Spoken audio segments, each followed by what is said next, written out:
La chronique talent avec Sylvie Cole. Salut les loulous. Bienvenue chez Armex. À tout de suite. Vincent Denia, bonjour. Bonjour Sylvie. Bienvenue chez Armex Web Radio. Merci beaucoup. Quel a été ton parcours professionnel jusqu'ici?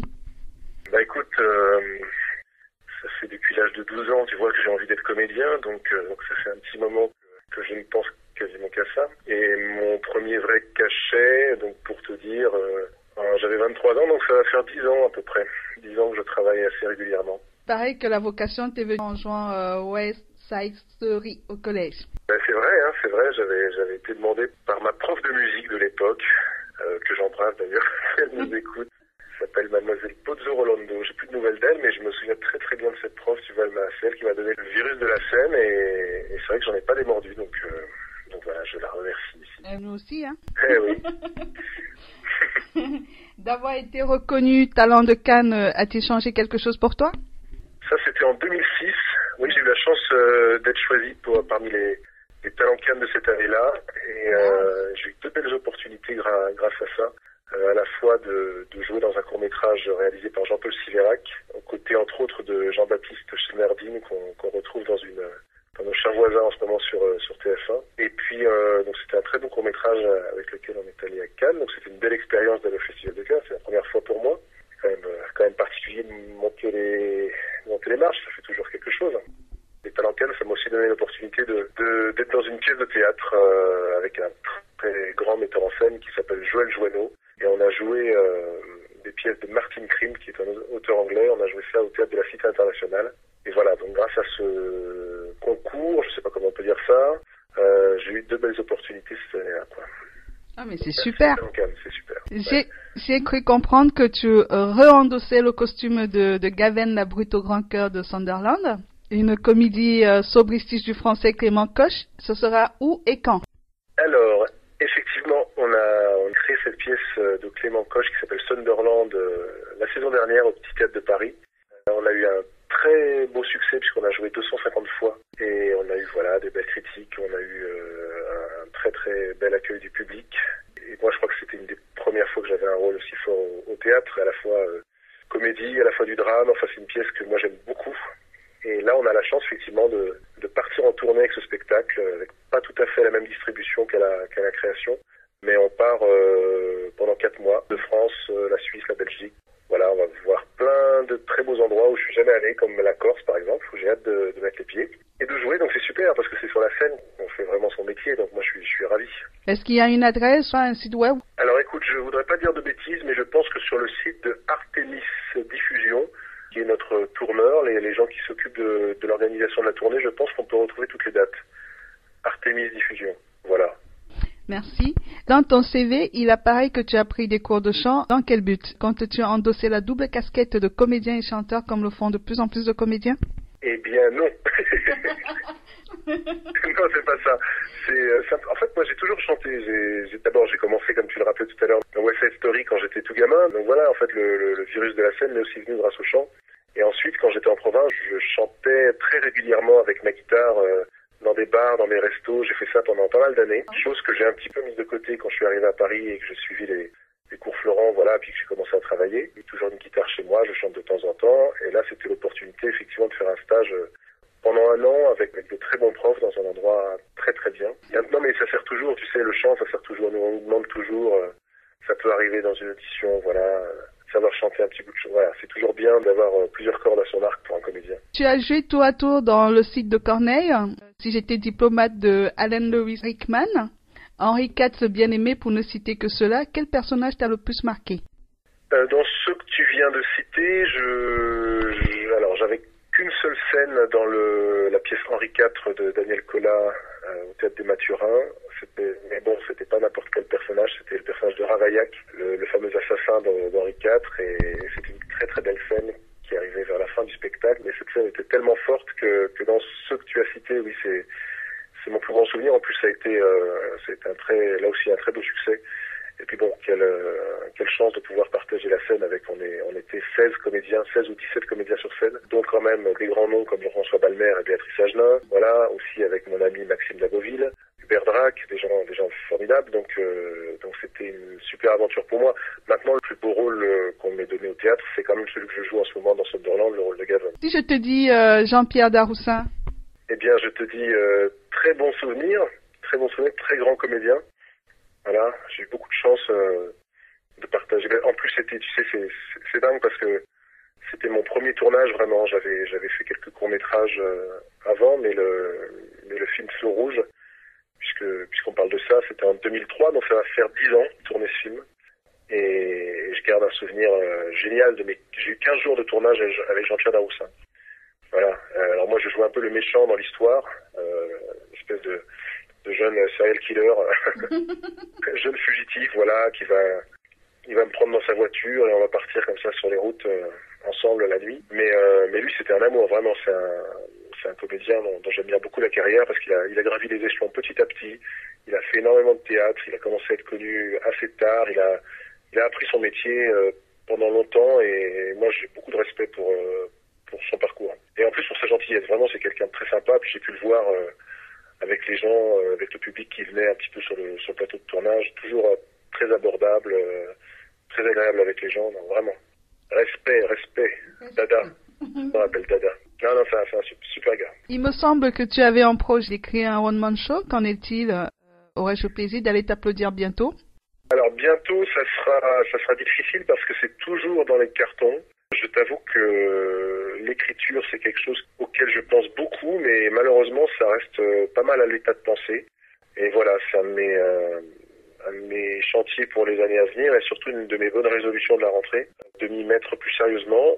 Je m'y étais mis il y a quelques années avec un super co-auteur qui s'appelle Jean-Christophe Syriac, que je connais depuis longtemps, très longtemps, puisqu'on était au lycée ensemble.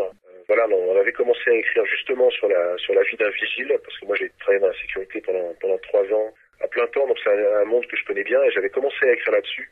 Et puis en fait, je t'avoue que pour l'instant, on n'est pas allé au bout. Mais c'est pas dit que je fasse pas de ces petites histoires de vigile, que je fasse pas non plus un court-métrage, où tu vois, que je fasse pas ça finalement pour l'image. On verra bien. J'ai hâte. Ouais, non mais moi aussi, hein. Moi aussi, mais bon, c'est pas pour tout de suite, hein, ça. Et si tu devais choisir entre le théâtre et le cinéma? Ah ouais, c'est la fameuse question. Bah, tu sais, les acteurs ils disent souvent, c'est comme de choisir entre mes 2 enfants. Tu sais, ce genre de réponse comme ça, un peu bateau. Non mais c'est vrai, moi j'adore les deux, donc j'aurais bien du mal à choisir. Pour l'instant, je fais plus de théâtre par la force des choses, mais j'adore quand on me propose quelque chose au cinéma ou à la télé. J'adore l'ambiance des tournages, vraiment. C'est les colonies de vacances, c'est génial. J'adore ça, tourner. Mais bon, voilà, si je peux faire les deux, ça serait formidable. Ton réalisateur préféré? Je dirais peut-être pas forcément la même chose demain, mais aujourd'hui, je te réponds Paul Thomas Anderson. Parce que j'adore les films qu'il a fait jusqu'à maintenant. Et il se trouve que j'ai été voir il y a 2 jours The Master avec Philippe Seymour Hoffman et Joaquin Phoenix. Et c'est simplement un chef-d'œuvre, quoi. C'est formidable. The Master, c'est prodigieux. Ton chanteur ou ton groupe préféré? Mon chanteur préféré, écoute, les gens qui me connaissent le savent très bien. Je suis fan de Johnny Hallyday. Voilà. Non, là, les gens se disent, mais non, il blague, mais non, je blague pas du tout. À chaque fois, on me dit, mais c'est une connerie. Je dis, non, c'est pas une connerie. Je suis fan de Johnny. Je l'ai vu 10 ou 11 fois en concert. J'adore, voilà. Donc, mon chanteur préféré, c'est Johnny. Je sais que toi aussi, t'adores Johnny. Actuellement. Tu sais que moi, je suis allé le voir en concert à Londres. Il y a 2 mois. Je suis parti à Londres au Royal Albert Hall. Wow, cette salle mythique.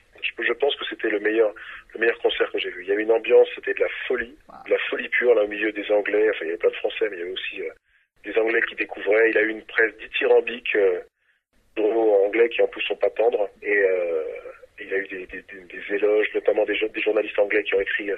Mais dire qu'on est passé à côté de ce mec pendant 50 ans, il a un charisme, il a un magnétisme, et puis bon, c'est une voix incroyable. Sur scène, c'est démentiel. Là, je t'envie, là. Ouais, non, mais c'était super. À Londres, vraiment, c'était magique. Qu'est-ce que tu lis en ce moment? Ah, écoute, je lis plusieurs choses en ce moment. On m'a offert, pour Noël, le bouquin, là, le best-seller que tout le monde a lu, la vérité sur l'affaire Harry Kéber. Il paraît que c'est vachement bien, je l'ai pas encore commencé. Ma copine et collègue, Élodie Navarre, avec qui je pars en tournée, m'a offert Marlon Brando, Les Derniers Secrets. Voilà, je vais lire la biographie de Marlon Brando. Et puis, je viens de lire un super bouquin que je conseille à tous s'il y a des comédiens qui nous écoutent, tout ça. C'est vachement bien, c'est un petit bouquin de David Mamet, fameux auteur David Mamet. Et il a écrit un petit livre qui s'appelle Vrai et faux, blasphème et bon sens à l'usage de l'acteur. Et c'est formidable. Alors, ça coûte 17,50 €. Je fais la promo. Et c'est vachement bien. C'est vachement bien. Merci pour les auditeurs. Rien, non mais vraiment, c'est super. Si tu nous parlais de ton actu, qu'est-ce que tu as prévu en 2013? Hormis Sunderland, j'ai un super projet pour après la tournée. Alors je peux pas trop en parler parce que bon, je suis un peu superstitieux puis c'est pas encore signé. Ça devrait se faire et ça sera génial. C'est une coproduction entre Arte et la BBC, un docu-fiction sur Guillaume le Conquérant. Voilà. Et j'ai eu la chance d'avoir été choisi pour jouer Guillaume le Conquérant. Waouh, super! Donc c'est super. Ouais, non, c'est vachement bien. Carrément, oui. Vachement bien. Donc si tout se passe bien, on devrait tourner ça en mai prochain. Voilà. Donc c'est génial. Et puis voilà. Puis pour l'instant, c'est surtout des projets au théâtre. J'ai tourné l'été dernier dans 2 longs métrages. En grande partie d'ailleurs grâce au succès de Sunderland parce que c'est une pièce qui a été vue énormément par les castings, par beaucoup de réalisateurs, tout ça. Et j'ai eu la chance de tourner dans le premier film en prise de vue réelle de Sylvain Chomet, qui avait fait entre autres Le Triomphe de Belleville et un autre film d'animation qui s'appelait L'Illusionniste. Et là, il a réalisé son premier film de prise de vue réelle qui s'appelle Attila Marcel, avec un jeune acteur vraiment top qui s'appelle Guillaume Gouix, dont on entend de plus en plus parler. J'ai le rôle de son meilleur ami dans le film. Et puis j'ai eu aussi un très joli second rôle dans le film de Samuel Benchetrit qui devrait s'appeler Vanité et qu'on a tourné ça en Suisse pareil cet été. Je joue le rôle d'un flic suisse, tu vois, mais un flic au grand cœur, comme ça, un flic qui est un peu idéaliste et qui va prendre sous son aile le personnage joué par Anna Mouglalis. Et voilà, c'est un mec qui va se confier, tout ça. J'ai quelques scènes dedans, mais vraiment des très très belles scènes. Okay. Ça devrait sortir cette année. Que peut-on te souhaiter en 2013, Vincent? Écoute, que ça continue, que j'aille de plus en plus vers des rôles qui me plaisent, avec des beaux textes, des belles histoires. La santé, tu peux me souhaiter la santé, parce que c'est important évidemment pour tout le monde, mais dans notre métier, voilà, faut être là, faut être en forme au moment où on a besoin de nous, donc... Et puis voilà, non, mais écoute, tout va bien, donc tu peux me souhaiter que ça continue comme ça. Je te le souhaite de tout cœur. Merci, et à toi alors, je te souhaite quoi? La santé. La santé, et puis de continuer à te bouger et à être aussi dynamique que tu l'es, et à créer plein de choses comme tu le fais, quoi, donc c'est super. Merci. Non, moi en tout cas, je suis ravi d'être dans ton émission. C'est vrai? Mais moi aussi. Ouais. C'est super, mais y a-t-il un site où nos auditeurs peuvent retrouver ton travail? Oui, où on peut retrouver, oui, mais des photos, le CV, la démo, les articles de presse, tout simplement vincentdeniard.com, voilà, c'est très simple. Il y a aussi une rubrique contact, donc si on veut me contacter par ce biais-là, ou alors sur Facebook, bien sûr, comme tout le monde. Merci beaucoup pour cette interview téléphonique, Vincent. J'espère que tu reviendras nous parler de la suite de tes projets. Avec plaisir, avec joie, carrément, quand tu veux. C'est cool alors. Bon, merci beaucoup à toi et merci aux auditeurs qui nous ont écoutés. C'est nous qui te remercions et t'embrasse. Oui, gros bisous, à très vite. Gros bisous, à vite.